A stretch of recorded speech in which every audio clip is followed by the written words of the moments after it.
Picture this. It's the middle of winter in Ireland. It's cold. It's dark. It's damp.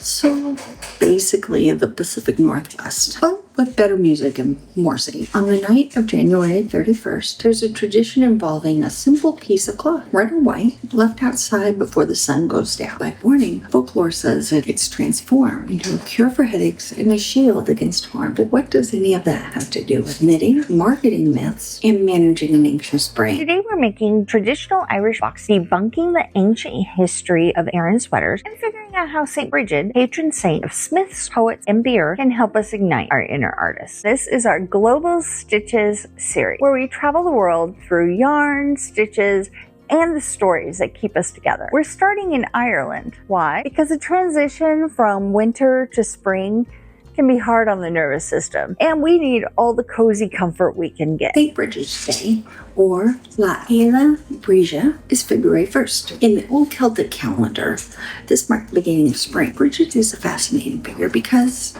she's Brit. She started as a Celtic goddess of fire and poetry and became a Christian saint of, well, everything else. She's associated with healing, childbirth, and textiles. If you've ever felt like making things with your hands is sacred work, you're in very old, very good company. She was basically the original multi-passionate creative, just with fewer bullet journals and more miracles.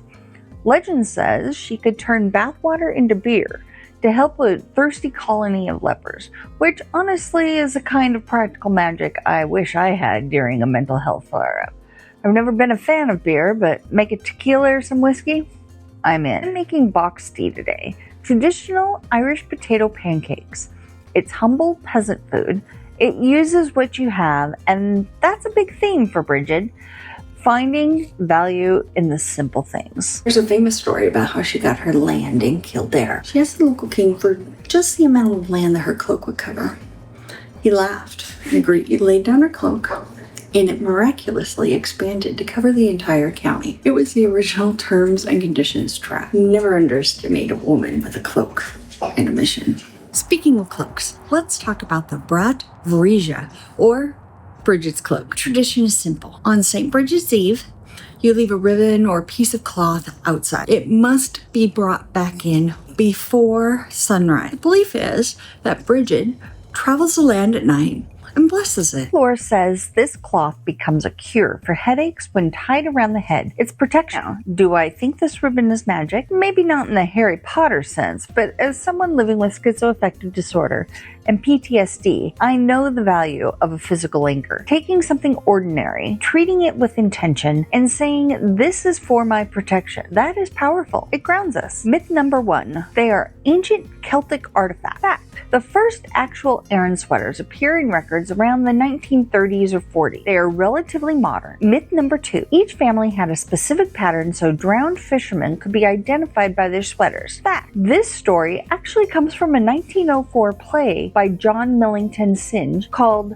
Riders to the Sea, where a character was identified by a dropped stitch in a sock, not a sweater. And myth number 3, the meaning of the stitches. You've heard it. Honeycomb is for hard work. Cable is for fisherman's rope. Those meanings were largely invented in 1967 by a man named Heinz Edgar Cloak. He owned a yarn shop. He noticed the texture looked like the ancient manuscript, so he invented a backstory to sell sweaters, specifically to the Irish diaspora in America. It was brilliant marketing. You gotta respect the hustle. Think of it like a vintage band t-shirt. The shirt is real, the band is cool, but the story written on the tag was written by a marketing team 20 years later. Does that make the sweater less valuable? But it does make it human. Traditional Aran wool was essentially waterproof armor. It was scratchy, hairy, and tough. Modern luxury Arans like soft merino or alpaca are the Instagram filter version. Very pretty, but they wouldn't last minutes on a fishing boat. One last fun fact. Before Americans had Groundhog Day, the Irish had Hedgehog Day on St. Brigid's Eve. If the hedgehog came out of its hole and saw good weather, it meant winter wasn't over, and it went back to sleep. So if you feel like crawling back into bed because the world is too much, you're honoring the hedgehog. It's cultural. So how do we channel this energy, protection, warmth, and structure into our knitting? 1. The Protect Babe. Braids made by Martina Bem. This is your Brat Bríde. It's a cable shawl, but here's the genius part. It's reversible. It doesn't have a wrong side. For me, this is the ultimate comfort knit. It's mostly garter stitch, so you can zone out, but it has that strong braided cable running through it to keep you engaged. Wrap it around your shoulders when the world feels too loud. 2. The Modern Irish Peninsular by Albina McLaughlin. We busted the Aran myth, so let's look at actual modern Irish design. Albina lives and designs in Ireland. This pullover has that classic texture we crave, but the silhouette is modern. It's not a costume, it's a piece of art. Knitting this is about connecting to the living tradition of Ireland and not just the history. 3. The Dopamine Hit Braidheart by Roseanne. Let's be real. Sometimes my executive function cannot handle a sweater. I need a win, and I need it now. This is a buttoned cowl using bulky yarn. It knits it fast, it's swishy, and the cable looks like a heart. It's instant gratification. If you're in a slump, start here. 4. The Tribute Brigid by Megan Babine. I couldn't find a pattern for the woven cross that I loved, but I found something better. This hat is literally named after her. It features a bold Celtic knotwork panel. This is for when you need focus. You can't doom scroll while knitting these cables. It forces your brain to be present, which is exactly what mindfulness is. Whether you're knitting a complex cable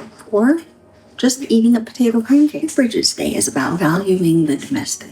It's about recognizing that caring for ourselves and making things that protect us is worthy work. My power word for 2026 is value. And there's value in a warm meal, a warm sweater, and a quiet moment. In the comments, tell me, what is your comfort knit? The project you pick up when you need to feel safe. If you want the Boxty recipe, or the pattern links into the blog post linked below, and let me know which country we should visit next.